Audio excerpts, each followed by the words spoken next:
Okay, I'm Yuval from Azure Sparks. You would say I'm from the ops side. Can say I'm from the dev side. I've actually been on the ops side on networking and communications in the Army about 7 years, and then on the dev side, and then the last couple of years on the consultant side. And my talk today would be about Kanban as a way to go towards DevOps.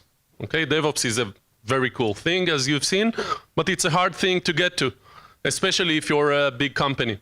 I mean, one of the topics someone suggested for the open space was, can we make the dinosaurs become the cheetahs? Okay, it's hard for the dinosaurs to go into DevOps, but they need to. Okay, so we'll talk a bit about that. So to start, what is DevOps? Basically, we're looking at DevOps as something that will allow us to perform better, okay? Minimize the surprises, maximize the value that we provide to our organization, be flexible. The cheetah is a cool thing not just because it runs very fast, 90 kilometers per hour per the expert outside. The cheetah is also very agile, it's flexible. It knows how to change direction. If it was just fast like a drug race car, it wouldn't be very useful. It wouldn't survive, okay? And what we're saying is organizations, in order to survive, need to become much more flexible these days. If we look at our organizations and see what is going on, we will see a lot of, typical symptoms. There's not much slack, a lot of overutilization of people. People are always very busy, not enough time even to go to such conferences.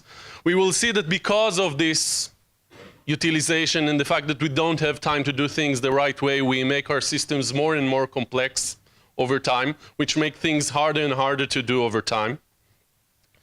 We see this pattern that Gene Kim talks about. It says the developers finish something, they do high fives, they do the celebrations, and you know that when there's the celebration of the developers, the ops guys, you need to go into DEFCON 5 to prepare for whatever bad is going to happen. Because typically the developers are under stress, and the only reason they are able to celebrate is the fact that they cut corners, okay? And every corner you cut ends up in something that you pay for the next day. Or as we say in Hebrew, לכל שבת יש מוצאי שבת, נכון? So basically, we end up spending most of our time firefighting, okay? And the interesting thing about it is we turn to love this, because if we wouldn't love being firefighters, we would go out of the industry.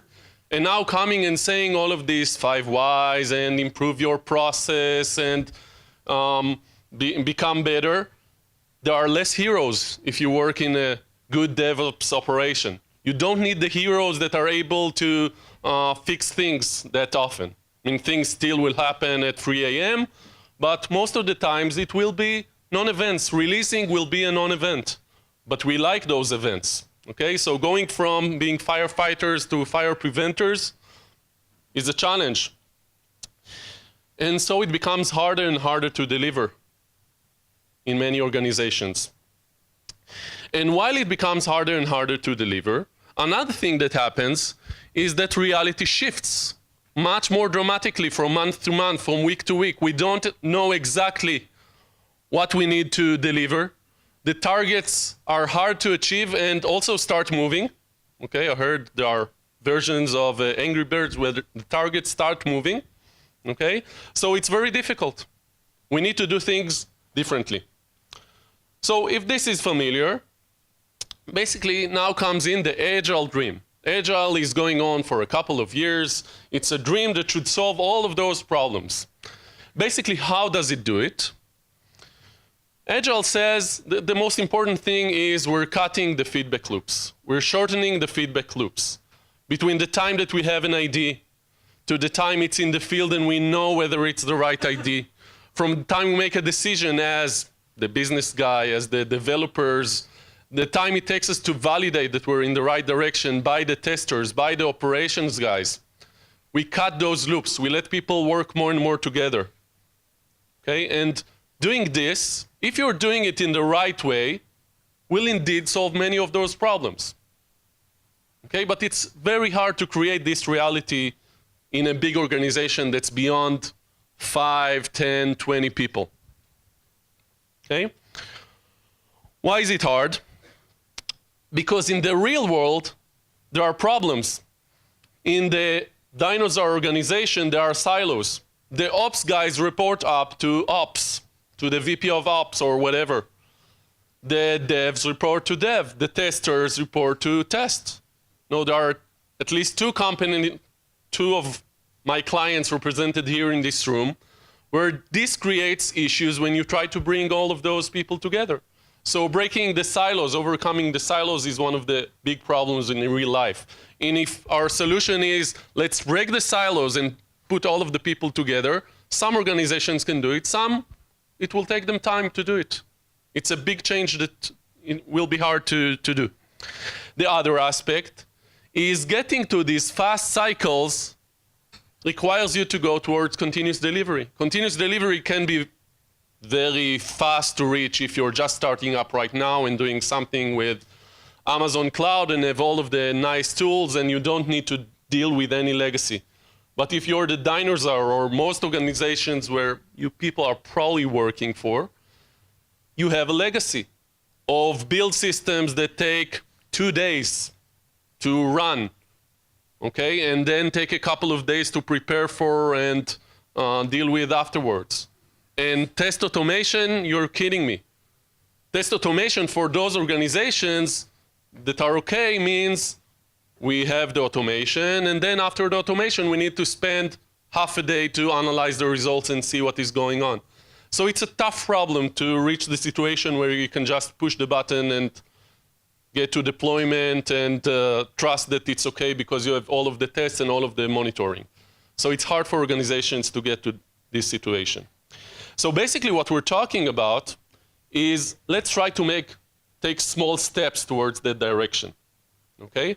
Let's not say Agile is a bulletproof solution, we can just do it, go into it, and things will work, but let's take smaller steps into that direction. And let's look at how to do it. Basically, the first step that we take, those familiar with the Phoenix project will probably recognize those 3 steps, but we'll cover it afterwards, the relation to the book that John mentioned earlier. Basically, the first step is focus on end-to-end flow. So DevOps talks about dev and operations. Let's look at the whole flow from ID, through dev, through operations, to production, to learning whether we are doing the right thing and adapting it. Let's not just look each one of us at our own silo, but at the end-to-end system, okay? So basically, if we take the classic organization before Agile, what they were doing is they were developing. At the end, they would test it and deploy it. The problem of big batches, all of learning late what is going on, a lot of problems with that. But if you look at the ideal DevOps flow, what we should see is that we're developing, and in a very short period between the moment we start developing something and for sure from the moment we finish developing, a small piece of the value we need to deliver, we test it and we deploy it. It's ready for operations, we deploy it, we learn the feedback from production, we tweak it, we close the loop. The lines are very, very close here.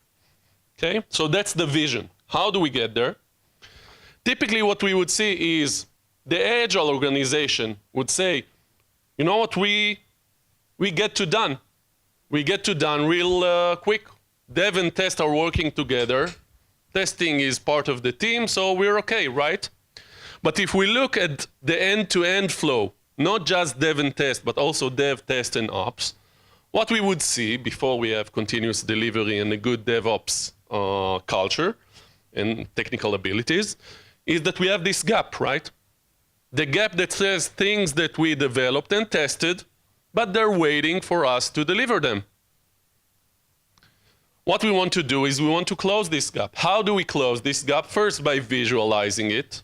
And the way to visualize it is not just this graph, but also start to look at it day to day.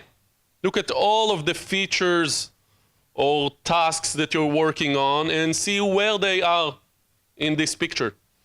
Where are the things that are how many things are in development, how many things are in testing, in the queue between testing and operations, currently being deployed to the site, okay? And what we're seeing right now is what we call a Kanban board. A Kanban board that looks at our end-to-end flow. And by doing this, we can start seeing what is going on. Where are the queues in our operation? Who are the bottlenecks? What are the problems that delay things? Where are the things that we just do each month instead of each week? And we can start using this picture to learn about how we are working and start to think about ways to, cut shorter the route between starting something and finishing it. Start reducing the size of the queues. The next thing that we can do, directly from theory of constraints by Goldratt, is to say one thing that affects the situation here is bottlenecks or constraints. So what is a constraint? A constraint is a station in this flow, which currently is the bottleneck for us. So any ideas what is the bottleneck here in this picture? Any guesses?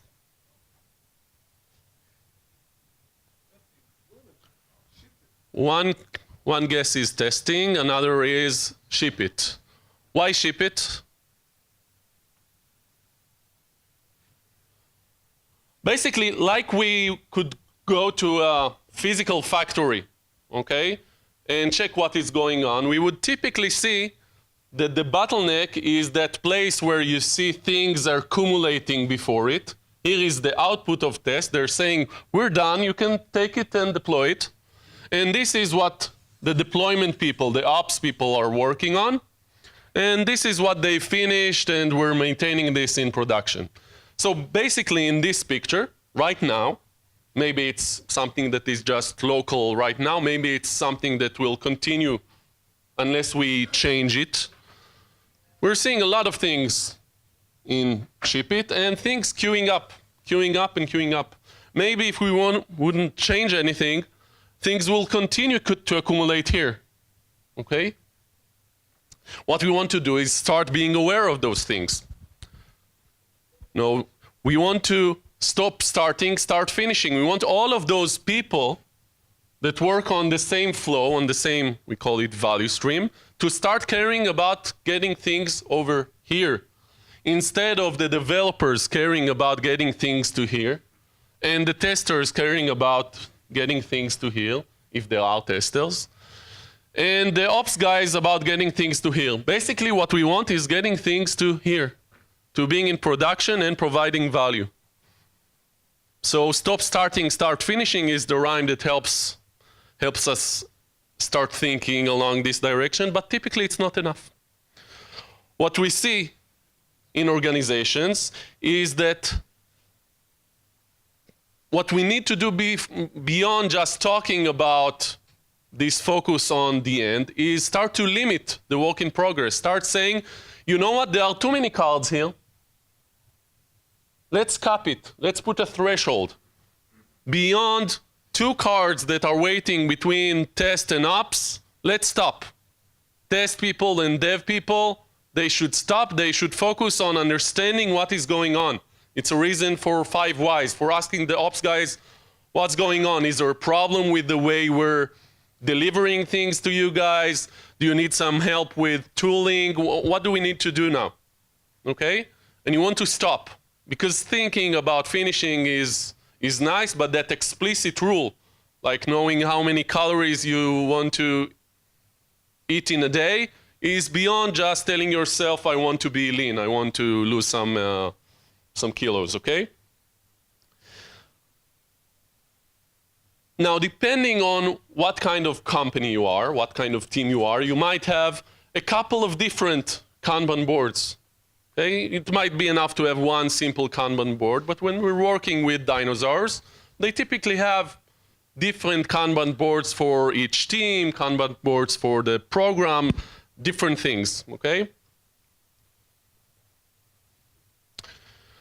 So far, we discussed 1/3 of the Kanban way towards DevOps, which is focus on end-to-end flow. Basically, visualize the flow using Kanban, manage and improve the flow, and limit the working process, okay? Which will accelerate the cycle time and also surface a lot of issues and help you on the way of improving. The next thing you need to do is you need to amplify feedback loops. What is a feedback loop? A feedback loop is basically from the time we make a decision to the time we learn whether that's a good decision or not, okay? So basically, the smaller the batch size, for example, if we take a feature that typically takes us 3 months to work on, okay? If we deliver that feature at the end of those 3 months as one big batch, let's say we deliver it as one big batch to production, there's a good chance we will learn a lot of things when we do that, and there's a good chance that we learn a lot of things way too late. We would like the opportunity to find the most risky aspects or most risky assumptions in that feature and learn about them within weeks. We want that to affect the way we design that feature. We want maybe to affect the question of whether that feature is a good idea from the beginning, okay? So we want to use smaller and smaller batch sizes. We see here one good example from Spotify, which is a good example of a DevOps company or a modern agile company. And we see a lot of feedback loops here in this picture. What I want you to do now is take a minute, think for yourself or with the person you're sitting next to. Try to understand this picture and how many feedback loops you see here.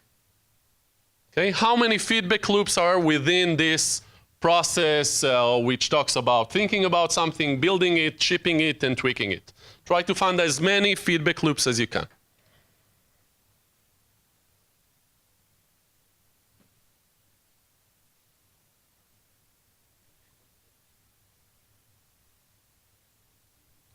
So what feedback loops do you see here?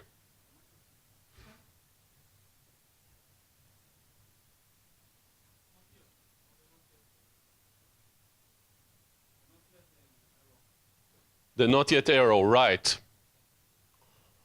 Basically, as soon as possible here, and here, and here, we're asking, are we in the right direction? We don't wait until the thing is finished. We keep asking ourselves, as frequent as possible, is this worth building? Is this worth building? Or after we decided that it's worth building, is it good enough to get it out there? We had some notion of what we need from that feature. All of you have heard about Lean Startup, have heard about the minimum viable product, which basically says, you know, let's not develop the whole feature, let's develop a small set of the functionality from that feature, the minimum that will allow us to learn whether that feature is a good idea, okay? So basically here we have some idea about what the MVP, the minimum feature can be, but we don't even trust that initial concept that we have, but go inside and keep asking ourselves, maybe we have something smaller that is good enough after we see it in mock-ups and in the working software demos. Maybe after we see the demos, we realize it's not a good enough MVP. We keep challenging our assumptions, okay? So there are a couple of other types of feedback loops here, but the important point is try to find feedback loops and accelerate them. So don't think about feedback as something that you do once at the end in order to be more efficient, like doing a design review or a code review only at the end of working on something. Try to do things more often. Yes, there are overheads, but the value that you get from closing the loop earlier is much more important. Okay? So another thing that we're doing is we're trying to bring feedback to the front. Instead of just mapping our current flow, okay, what we're doing is we're saying, okay, instead of developing, testing, and deploying, let's start to ask questions about, is it deployable? Is it testable? Is it maintainable? Ask those questions up front when we think about something and plan for it. Okay, so many teams, what they do is they ask themselves, how will we test this? This is something that is called acceptance test-driven development or behavior-driven development. And another thing that I don't think I've seen this acronym before, ODD, Ops-driven development, but how will we deploy and operate it? Ask those questions, specify the operation needs as part of the feature before going into it, okay? And the step after that is not necessarily by changing the organization and breaking the silos, but making sure that when you're working on a feature, the different people that will accompany this feature throughout its life cycle are working together on that feature. You know who will be the ops guy that will take this feature end to end. Is he in there early with you doing the ODD?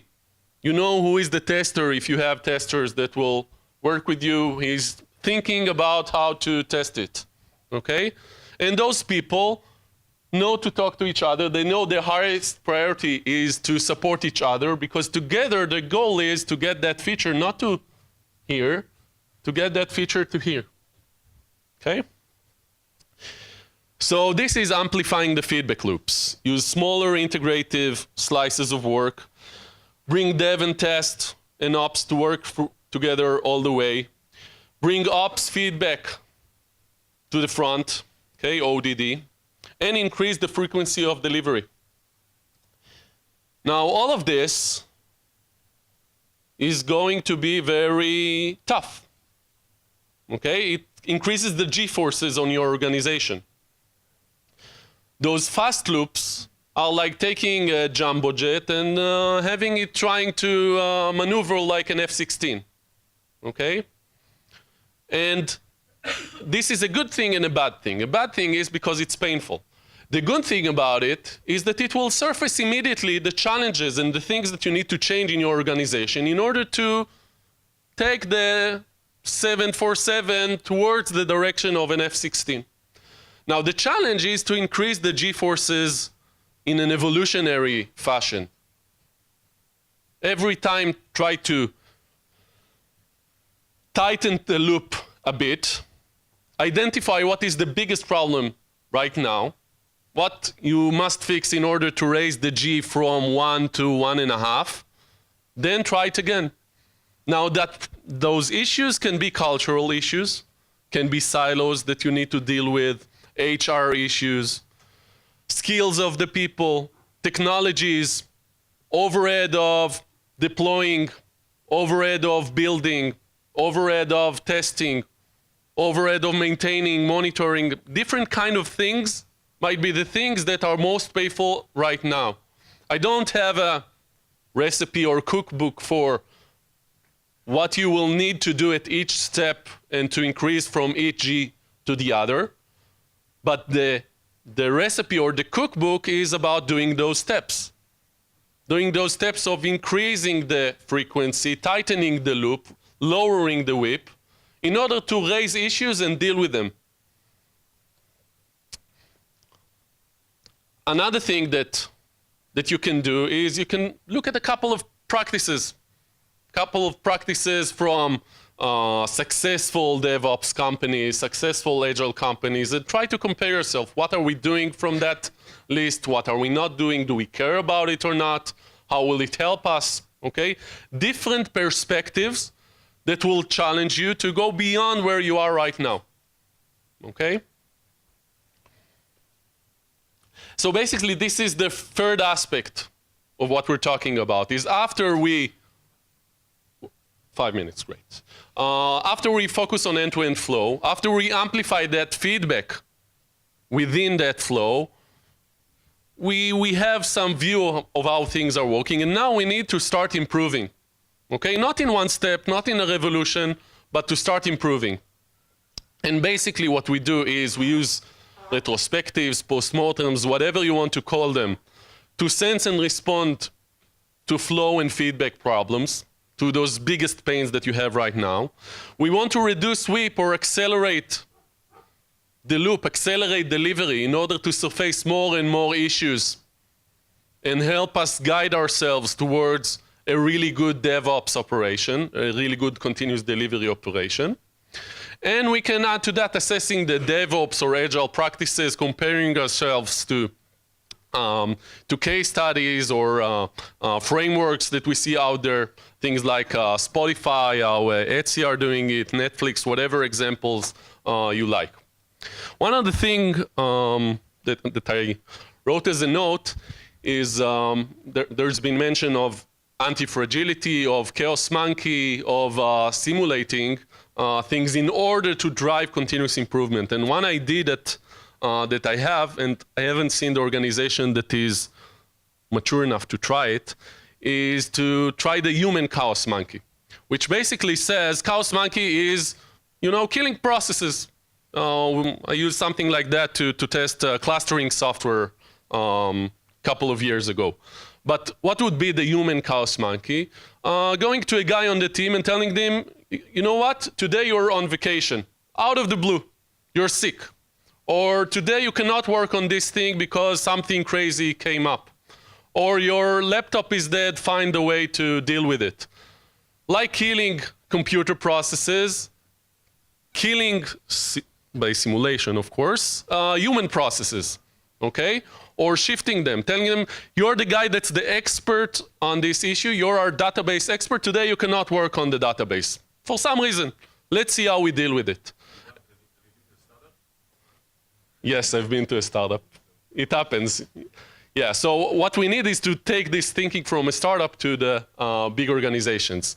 You're saying life is better than all simulations. Good, so these are a couple of different ways in order to drive this continuous improvement. And basically, this ties in the whole model. And if you, and I strongly recommend you go and read the Phoenix Project more than once, I would suggest. There are the 3 ways that Gene Kim talks about in that book. Okay, the ways are more or less aligned with what we discussed here. They're focusing on end-to-end flow, amplifying the feedback loops, and continuously improving. This is one aspect of where I'm coming from for this talk. The other aspect is the Kanban thinking of doing things in an evolutionary way. Not revolutions, but building your capabilities over time. Okay, all of what we are trying to do here is take you from point A to point B, but we don't necessarily know how exactly point B should look like, because each of us is working in a complex system, complex environment, things change. That's one aspect. The other aspect, sometimes we don't believe enough in making those changes and we want to take smaller steps. So basically, trying to get from point A to point B, maybe point B will move between the time we start and the time we get to it, but having something that guides us towards that direction. Okay? We have time for 1 minute. Okay, so if there's one question before lunch, I can take a question. If not, I'm available over lunch or in the open space. Thank you, guys.